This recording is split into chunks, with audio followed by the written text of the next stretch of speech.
That was the Poynette Pep Band playing at halftime of the Poynette girls basketball team's regional quarterfinal win on Tuesday night.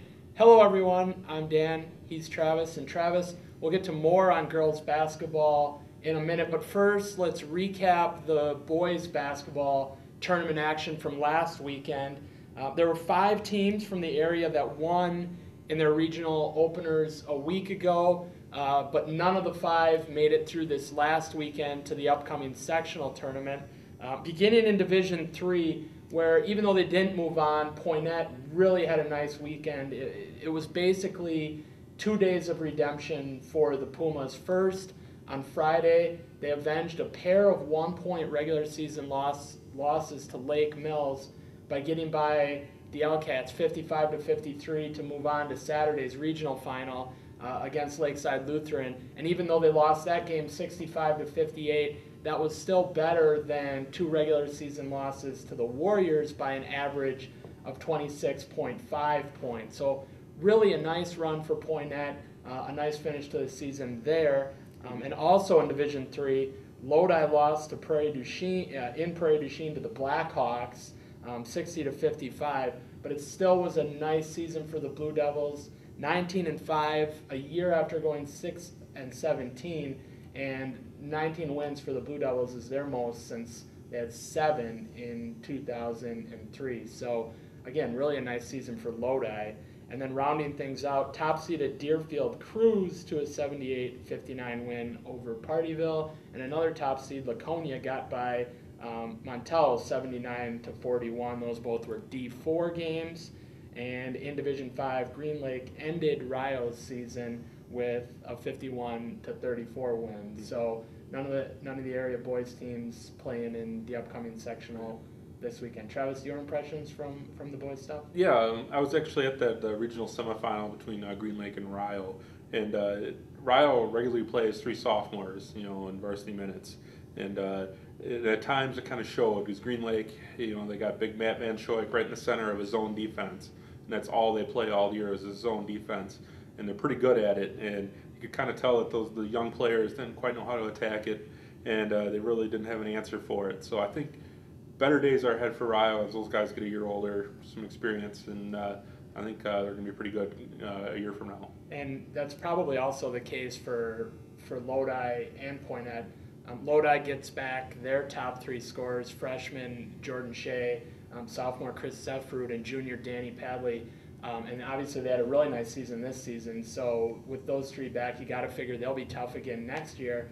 Poynette did lose top scorer Adam Ray, but with freshman, he's going to be a sophomore next year, obviously. Ethan Lurkwin and explosive junior guard, Asa Odegaard, and then guys like Trevor Jensen and Austin Wall. You got to figure that they have the pieces in place to make up for the loss of Ray and be tough again. Mm-hmm. And then if you figure that Lakeside Lutheran, again, should be near the top of the conference like they have been for the last 7 or 8 years, the Capital North really should be an exciting. Obviously this is a ways away, but really should be an exciting race next season.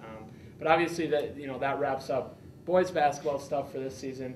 Moving on to girls basketball, they got the regional started on Tuesday, like I said, with quarterfinal action, and 3 area teams got wins to advance to the semifinals coming up on Friday night.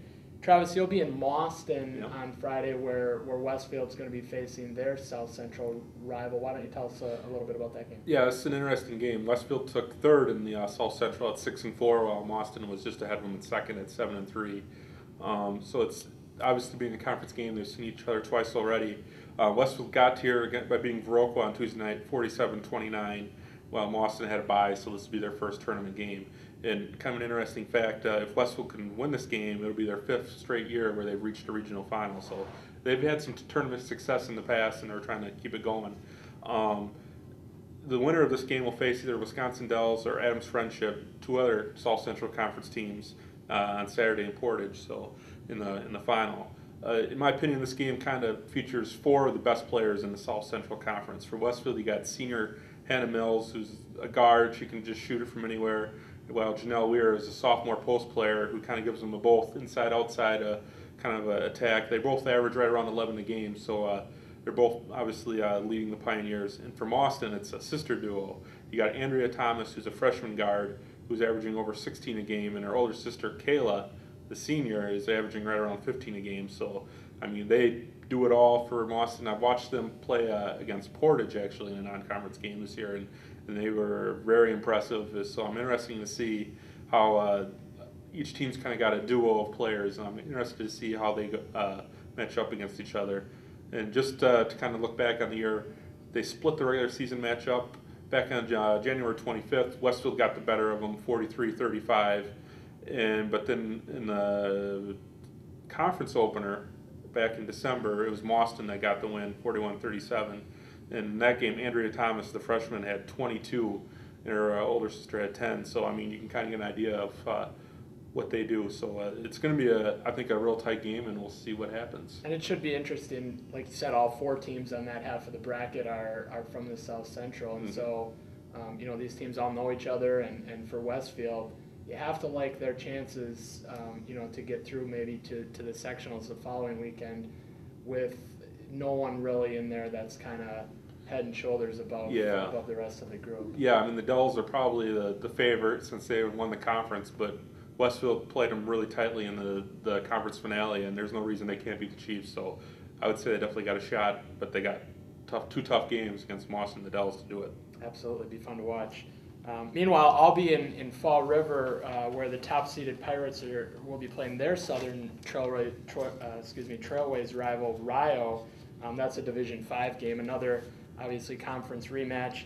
The Pirates are 19-3 overall. They shared the conference title with Deerfield at 13-1. They got a quarterfinal bye on Tuesday, so this is their first tournament game. Meanwhile, the 4th-seeded Vikings advanced with a 49-42 win over Cambria Friesland. So, but this game, unlike the game that you're going to be at, is not a rubber match. Fall River won both regular season games, 41-32 the first time and 52-37 just a couple weeks ago. So for Rio, trying to close that gap there, and I guess this would be an upset if they're able to get by Fall River. The girl the Vikings need to slow down, if they want to do that, is 5'9" forward Emma Waterworth. She scored 14 points the first game and 16 in the second. So, girl to watch there. If they can slow her down, you'd have to think that increases their chances of getting the upset. Meanwhile, the Pirates are going to want to slow down Vikings 6-foot center Megan Petty. She scored 9 the first time around and 17 the second time around. So, but even though she had a couple nice games, the key, I think, for the Vikings in this game is going to be scoring balance. Petty did well both times, but other than Hansena Vengen, who scored 8 in the second loss, nobody else really had an impact on the game scoring wise. So they're going to want to get, the Vikings that is, are going to want to get a little more balance to try and get the upset on Friday. Vengen, by the way, led the Vikings on Tuesday with 12 points. Petty had 9, and Rebecca Stofflet added 8. So maybe the Vikings are poised for the upset here. And then finally, Travis, tell us a little bit about Poinette's game with top-seeded Poinette. Yeah, on paper, Lakeside. Yeah, Lakeside. On paper, this is a mismatch because Lakeside was second in the conference at 8-2, 16-6 overall. Poinette was tied for last in the conference, 1-9, 6-17 overall. The 2 regular season games were not even close, to be honest with you. Lakeside blew them all both times, and actually, interestingly enough, Lakeside Lutheran's 2 highest point totals on the season were the 2 games against Poinette. One time they were in the 80s and the other time in the 90s.